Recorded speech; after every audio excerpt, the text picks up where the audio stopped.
All right, today is January 2, 2020, second day of the new year. So it looks like attendance is a little bit lighter than usual. This is the meeting of the Kubernetes Storage Special Interest Group. As a reminder, this meeting is public, recorded, and will be published on YouTube.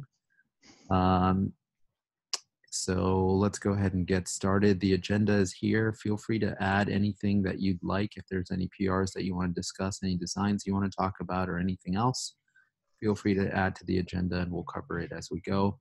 First item is going over the items that we've committed to for the next quarter for the 1.18 release of Kubernetes for storage, and just get status updates. There's not that many people on the call today, so we may not be able to get status updates for every item, and that's okay. We can make sure to do that next time, but we'll do as many as we can. So status 1 to 20. All right, so first item is CSI online offline volume resizing. I'm not sure if Hemant is on the call. Does not look like it. So we'll mark that as no update and move on. Recovering from Well, is this the catch-all for all the resizing issues, or specifically the online offline resizing? I think it's a catch-all for all resizing issues is my impression. Let me see what we wrote in the comments. I'm aware of the two specific issues that I think Hemant is working on, Okay. and I don't know if he needs help or not. Okay. Do you know what the status is? Is it no progress yet? Yeah, I'm not aware of any progress. I hope we can find out if he's interested in working on it or if he needs someone else, because I'm interested in seeing that get done, but that's not my top priority, unfortunately. Right. Okay. So we can either sync up with him offline or get a status update next time. Next item is recovering from resize failures. Okay, that's the other resize issue. All right, so there you go.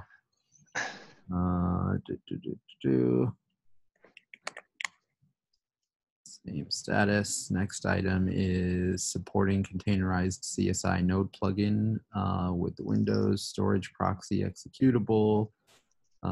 Deep, are you on the line? You are not. So let's say no update.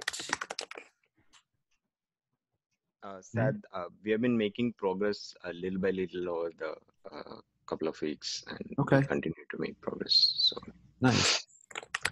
So we have like separate APIs for volumes, file systems, and all of those work are going on in parallel.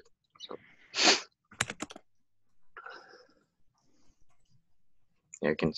I can update the status after. Awesome, thank you so much. Next item is snapshot issues. So Shing, do you want to talk about that? Yeah, so the snapshot controller update PR got merged. So there are a couple of bug fixes that we're working on. Ben actually has been testing it and opened some issues. So hoping to get those fixed, and then we can cut release. Okay. Do we have a kind of rough timeline for that? Yeah, so there is just this one particular fix that I'd like to get in. Okay. So hopefully, I think next week, early next week. So because Ben has been testing this. Are you referring to the fix that we've been talking about, or you have a different one? That's the fix. Yeah, I think that's the fix. Other than that, I think we are good. Awesome. Unless if you find more issues during your testing that we need to take care of. So, but otherwise, I think that's the one that I would like to get in. Cool. All right. Thank you both for that update. Oh, and also you have a small fix that I just added some comments on, the README. Oh yeah, the README Oh, file. Saad, yeah, Yes. yeah. Yeah, If you I'll can update that one, we can get that one merged. Okay. Yep. I will get on that sometime today. Thanks. No problem. Next item is non-recursive volume ownership. Jing, Hamant, or Yan, anyone able to give an update on this, or anybody else on the call?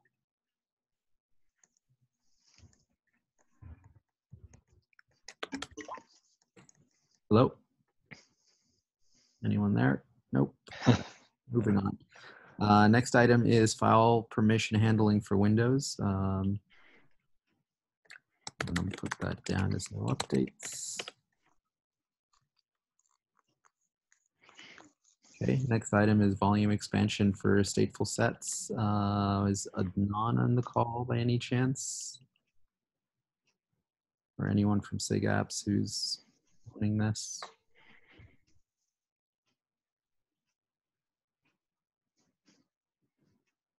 KK, do you know what the status of this is? Not yet, Saad. I've just started ramping up on it after the holidays. Cool. No worries.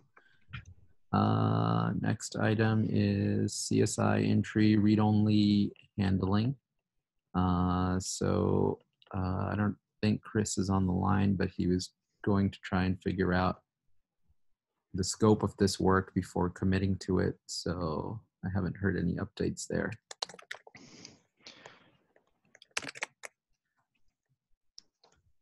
Is this is there something special about the in-tree flavor of this, or is just the big confusion about read-only volumes and CSI? I think it's the confusion around read-only handling in CSI. I think the only reason it's marked as in-tree here is we used to keep track of the work that was potentially going to touch the core Kubernetes code versus sidecars, and this would be potentially touching core Kubernetes. But do we think there's anything outside of docs that's needed? Because I'm not sure anymore. And so part of the work here was for Chris to go and scope it out and figure out what the latest is. Okay. You go into this bug, identify what the last status was, and figure out what the delta is and all of that. Yeah, I dug deep into this before San Diego and concluded that aside from it being very confusing, it actually works okay. Okay.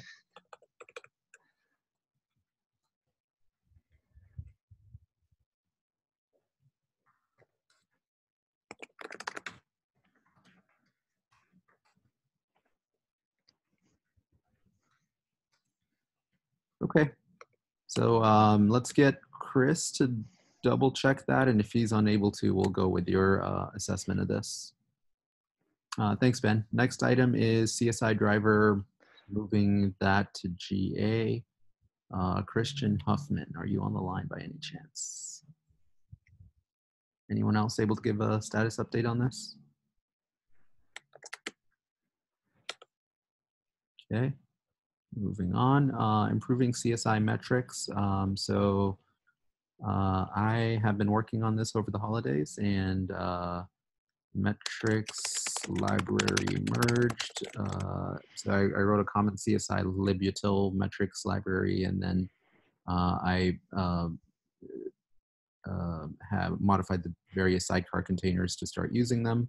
So external provisioner done, external attacher is done, external snapshotter is done, and then external resizer is in progress. There was some issues with the Go build version that it was using that needs to be updated, but that should be hopefully done soon as well.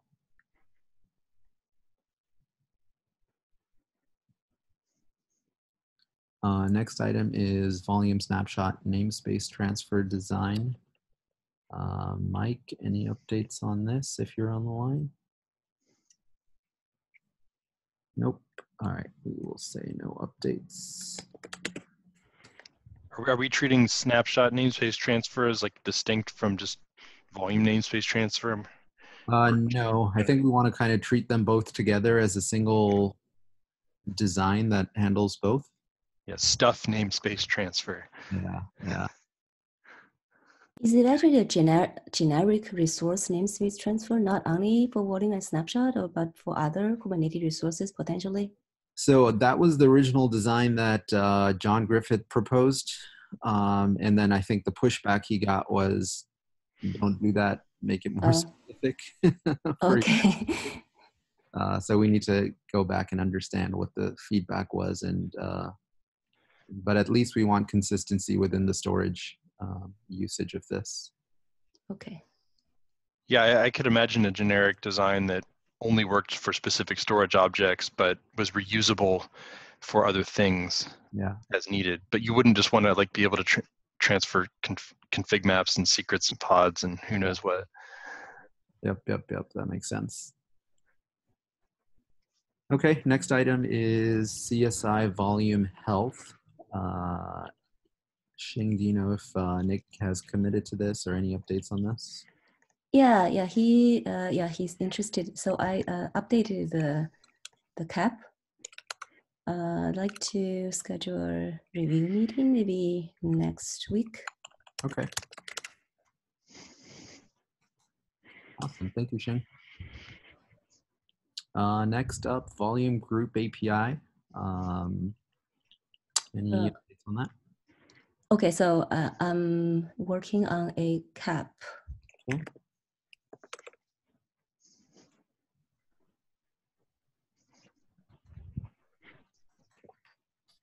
Cool, thank you, Xing. Next up is storage pools. Patrick is working on this.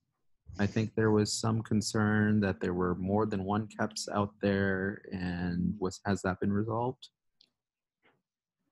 I think it's still, I think his cap is split into two, but this one is probably only tracking one of them, I believe. And then there's still two caps that has the storage pool reference. One is from Christian, the other one is from Patrick. But Patrick's, I think it will be the main one. Was he talking about the same stuff Christian was?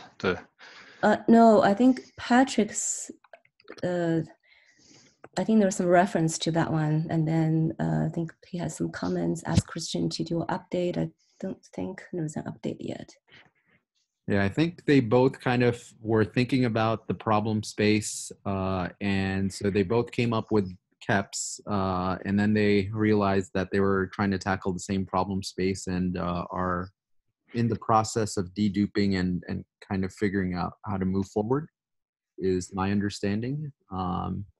So I think my feedback to Patrick was, if they can figure that out on their own, great. If not, we can set up a meeting to talk through and figure out what next steps are. But they at least agreed on what the problem was, right? Yes. I think the use case is a little different. I think that's well, I think yeah. So I think my initial feedback on the proposals was we should first at least try to agree on what problems we want to solve, and I think we're not even there yet. Oh.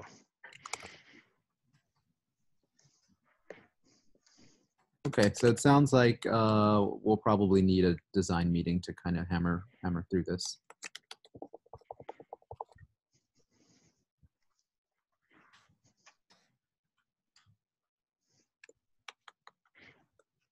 Okay, so that'll be a fun one this quarter. Next item is the CSI drivers that this community should own that we cannot find owners for. NFS, iSCSI, Fiber Channel, and Flex Adapter. The last status here was that we had no owners for this, and without owners, we were planning to deprecate these. So question is anyone on the call interested in potentially picking these up? Otherwise, we will carry on. What does that mean to deprecate them? Because I thought that these were essential for the CSI migration effort. So the CSI migration effort is the absolute minimum requirement is to get the cloud provider volume plugins out. Mm-hmm. There's not a huge push to get the generic drivers out. So we could probably skirt with keeping the in-tree plugin going. Oh, so you mean for things like ISCSI and NFS, maybe we just leave the code in kubelet alone? Right. If no one wants to do the heavy lifting. In Kubernetes land complains, which they haven't so far, probably get away with leaving it where it is. Especially if we have no viable alternative and nobody wants to work on the CSI drivers. I mean, I think the problem from my perspective is now that everyone has CSI drivers that do all of this stuff for at least their own storage systems, nobody cares about this stuff anymore because in theory we're telling our users don't use that. Use the CSI driver. So the incentive to make that stuff high quality has gone away. Yeah. So I think maybe this is the right path forward: is deprecate the common drivers, and then users that really want to use it can continue to use the in-tree stuff, and vendors have their own CSI drivers that they recommend and suggest as alternatives with built-in dynamic provisioning and everything. So any objections to that on this call? Okay, Michelle, do you know if there are any owners for this yet? No. What I'm going to do is send out an email to the SIG and see if anyone responds.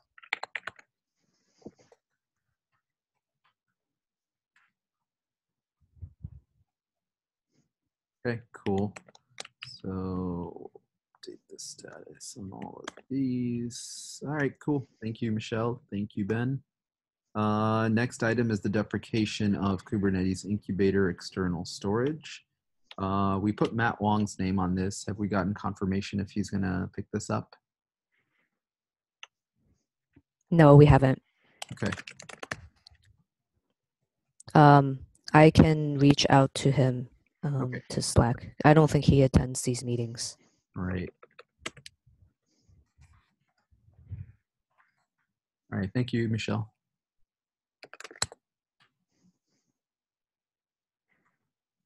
Next item is raw block GA. We've got this assigned to Jan for this quarter. I don't believe Jan's on the line. Does anybody else have a status update on this?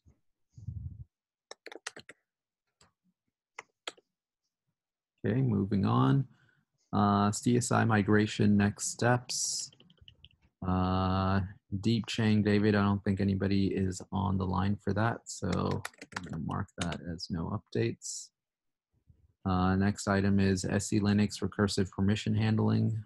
This is trying to improve the performance impact of every time there's a mount going through and recursively choning every single directory.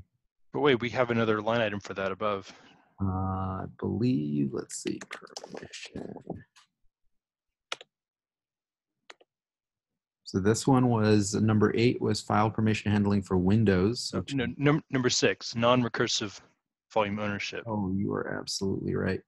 That's the same issue, I think. You're exactly right. One is with FS Group and one is with SE Linux. So, but they're trying to solve the same problem.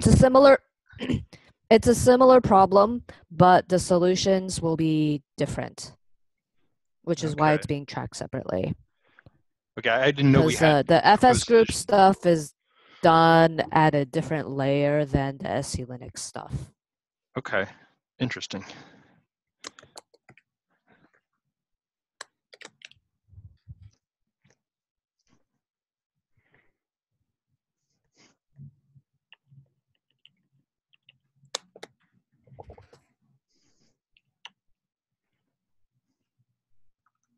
Okay, we'll keep those together to avoid further confusion. Next couple of items are for SIG apps. Well, first one is address the issue with PVC state PVCs not being deleted when stateful set is deleted. We had Dave Smith committed to this. Anybody know if there's a status update on this? I don't think there was an update. I will check with him. I think he's interested in working on this, but it's been holidays, so. Okay. He pinged SIGAPS and they said that in the meeting after holidays, he should come back and check with them. Oh, okay.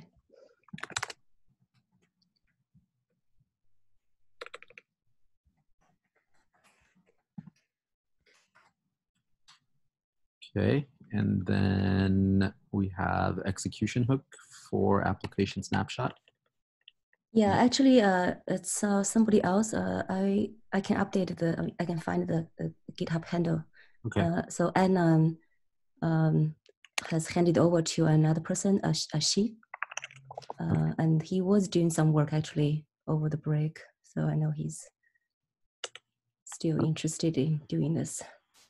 Cool. So if you could update the GitHub handle here, that would be great. Okay. Cool. Thank you, Xing. Next is the object storage API. Jeff Vance and crew are working on a KEP here. And the KEP is out, and I believe they're beginning to address feedback. I don't think there has been much progress in the last couple weeks over the holidays. If you have interest in this area, please feel free to take a look and provide feedback.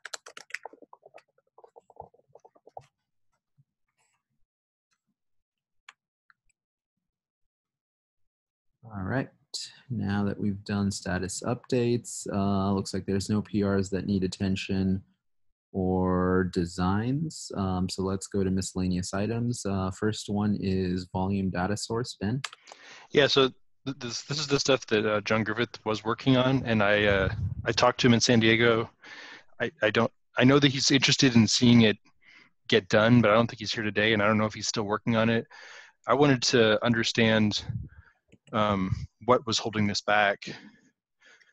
So as far as I think the only thing is there's a bug open. I think there's just a couple of bugs that need fixing, and that's it. What bugs? I think Ben is talking about there's the a bug. External data source, not the cloning. Yeah. Okay. So not cloning. Yeah. Let me be clear. So we have two volume data sources today. We have PVCs and snapshots. If you try to put a third thing in there, it just gets stripped out. The API just gets dumped. That's so, how. The big, I think, drawback here was we were coupling the design for generic volume data sources with an external populator. And that is a much more complicated design. External populator meaning the thing that populates the volume being different from the storage system. And the challenge for that is a lot larger. That's what I'm working on. So I'm interested in, and here's the thing. All of the data populator stuff can be done out of tree, but the thing that is currently stripping out the data sources that are not volumes and not PV and not snapshots is the Kubernetes API. So like, I'm wondering that's the only core piece of this is it's basically dropping things that are not snapshots and not volumes. And I'm wondering what is the harm in having something there that the system doesn't understand? Why do we strip it out? Couldn't we just leave it in, and then if it's not a volume and it's not a snapshot, nothing will happen? Yeah. And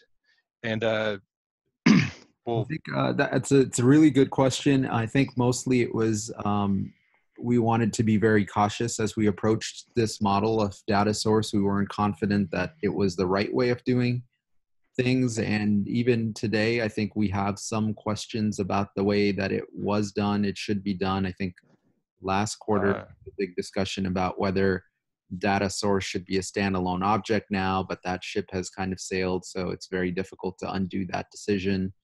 Right.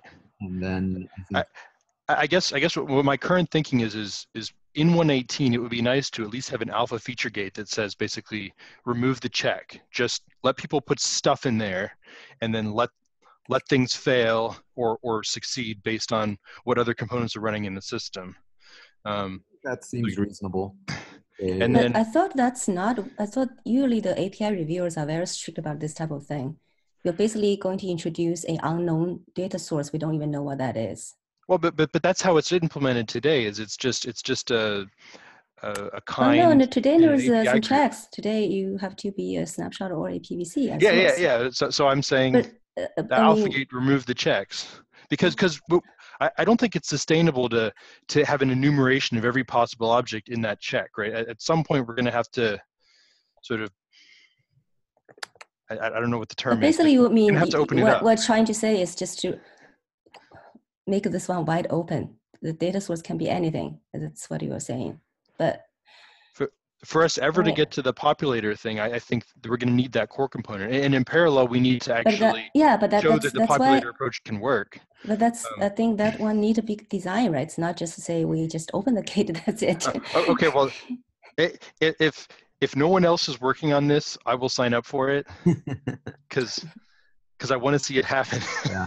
Okay, so I think it makes sense to take steps towards this. You're right, this is the direction that we want to go in, but I also agree with Xing. API reviewers may push back, and if we don't have a concrete implementation to go along with it, they might say, hey, what the heck, what are you doing this for? You can't prove that this works. Oh, yeah. So I totally agree that we would want to show at least an implementation of an external populator that works. But I think the really important thing to show is that if someone puts garbage in there, that it's harmless, right? Because that's the bar that they should really care about is at least you didn't break anything, right? Yeah, you can put garbage in there and the system doesn't do anything, and that's weird. But what do you mean garbage? There's not harmless. No, I mean, I'm what happens with the CSI external provisioner today? If you put in a data source that doesn't recognize, does it fail provisioning? Yeah. Okay. So that's good. Okay. I think I'm okay like having this picked up as a item, and if you want to kind of run it up with the API reviewers and see how they feel about it, it is something that we want to do on the path to generic data populators. Does anybody object to that?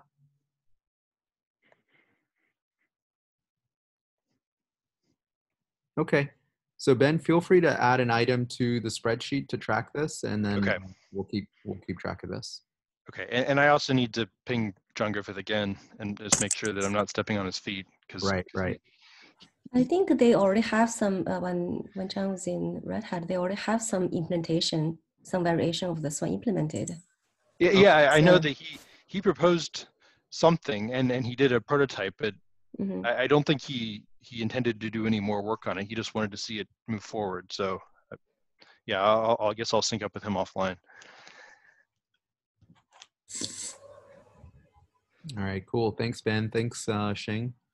Next is FSFree Support in CSI. Yeah, so this is another thing I noticed in my testing of snapshots.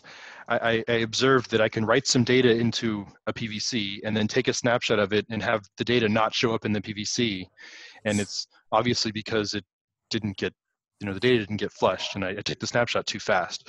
So I said, oh, okay, well I'll just go put a sink in my in my test case after I write the data, and then I realized most pods don't have permission to do an FS sync, and that's problematic for many types of applications that would like to be able to take consistent snapshots.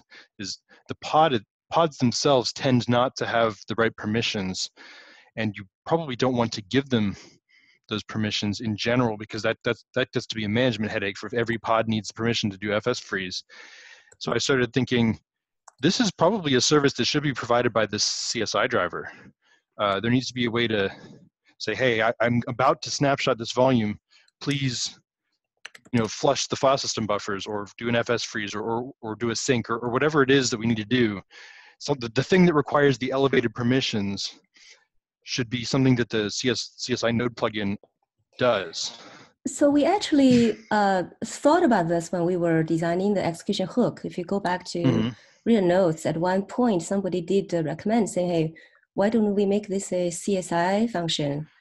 I think there were a lot of concerns, and then we didn't go that route. Well, it's complicated actually, because yeah. there's parts of it that have to be done by the execution hook that are application specific. Can you can use the execution hook as part of your script when you're trying to do your testing? Yes, right? but the execution hook will presumably run inside the pod where the application is running and will have the same permissions, presumably, because I don't think you can elevate the permissions of like just one container inside of a pod. Yeah. Right. Then. So the problem is that because we don't want to elevate the permissions of every pod that needs to be snapshotted, something outside of the pod needs to be able to freeze the file system, and that's at least that portion of the work I think should be done in the CSI node plugin. And of course, all of the other stuff that's application specific, of course, has to exist in the execution hook itself and run inside the pod with the application. But I don't see a way to actually force the file system buffers to flush to disk so that you can take a consistent snapshot without this piece.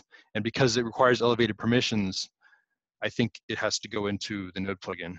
So how would that work if we were to strawman it out? Well, we would have a new CSI. We'd have two new CSI node RPCs, a freeze and a thaw, and then whatever was orchestrating the taking of the consistent snapshot would have to have a phase where it called back out to kubelet and said, "Hey, go freeze this file system now."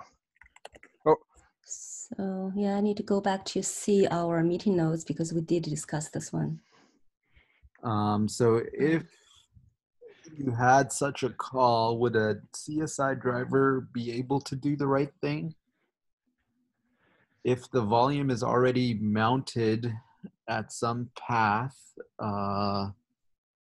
is the assumption that the CSI driver has access to that mount because it created it and it's running with sufficiently elevated permissions that it can do whatever it wants on that path? Well, CSI node plugins tend to have really high permissions because they have to be able to mount, and that requires like cap sysadmin, I think. Yep. So if you've got cap sysadmin, you're powerful. Okay. And then can you actually run FS sync from inside of a CSI node daemon set? I don't see why not. I haven't actually tried it. I mean, I guess I should just go prototype this and prove that it works. But I want to decouple it from the execution hook stuff because this is generically useful, right? Today you can take snapshots of pods or of PVCs individually, and today, unless you have a way of forcing them to sync, you're going to lose the last 5 or 10 seconds of data, when you take that snapshot because it's sitting in some buffer cache. And that's just annoying. So even without a proper, execution hook, application quiesce way of doing things, just the ability to say, "Hey, go flush the file system before I take the snapshot," would be nice. It's more crash consistent than what exists right now. We would need to make sure that this is done in a OS agnostic way. Yeah. That'll become a little bit challenging. Well, I mean, that's why I think a CSI RPC makes sense here, because CSI is already written in an OS agnostic way. You say, here's a volume. But then like the implementation can't assume anything about the OS unless we have some signal to say, hey, this is what the OS is, this is what you should do, or it has a way to detect OS. I guess it depends on how we specify what it does, because as long as the specification is loose enough that it says you're allowed to do nothing, right. Then it would be okay. Right? It could be an advisory thing, like please try to make this file system consistent, but if that means doing nothing, that's okay. Okay. I mean, even today, CSI plugins are going to have to be written specially for Windows. Right. You're right. And in that way, you could have 2 versions, one for Windows, one for Linux, and they would both do the right thing. That would work. I think this seems like a good idea, and I would be interested to hear like the previous background when this was being designed, why it was not done. So maybe Xing, as a next step, you can kind of circle back. Yeah, I will check. Yeah, we definitely discussed about this one before, a year ago, actually. Okay. I think maybe even in KubeCon, that was in Seattle, we probably talked about this one even. So I will check. Okay. So then based on that, I guess next steps would be to prototype something, Ben? Perhaps, yeah. This is like number 3 or 4 on my priority list. But I wanted to bring it up and get it on people's minds because I think that its absence is going to really hurt us when people start to actually try to take snapshots and they're going to be like, hey, wait, why am I missing my last few writes? Yeah, no, this is a really good point. And I hadn't thought about the the permission issue actually. Yeah, that's what got me. Is I was like, oh, I'll just put an FSFreeze in my script, and it's like, no, that doesn't work. Okay. It definitely fails because of permissions unless your pod has higher permissions, and we don't want everyone to run with higher permission pods. Yep. How does the coordination? Sorry. Continue. I'll speak after. Oh, sorry. So just to summarize, you want to support a use case where you want to freeze the file system or flush the file system before taking a snapshot? Yeah, without having the pod itself have elevated permissions. So some other service, Okay. either Kubelet itself or the CSI plugin should be able to just say, okay, that will be sync. really interesting to coordinate since yeah. the FSFreeze has to be done by Kubelet where it's mounted, but the snapshot is done externally by some random controller. Yes. So maybe, ironing out those details will be interesting.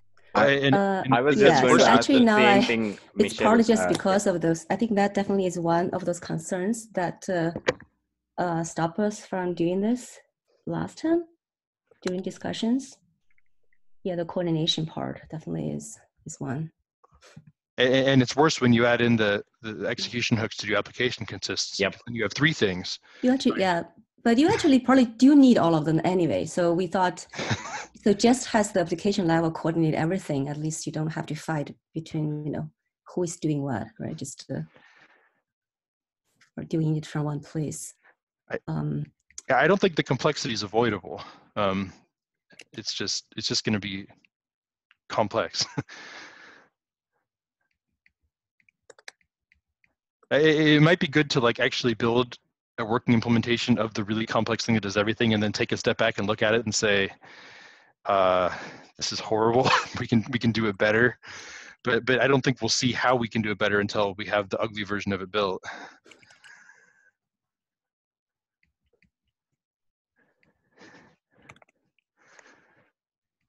Yeah, At least I can't see it. Yeah, I think this might be one of those things we might have to do it despite the ugliness and complexity of it, because the alternative is not very pretty either. Requiring every pod to have elevated permissions just to be able to do snapshots is not a great answer either.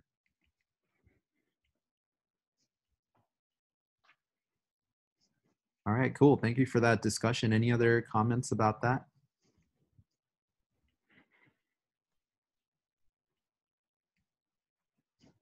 All right, well, thank you so much for the productive discussion and Happy New Year. And we'll end it there. Thank you so much. Thank you. Thanks. Take care.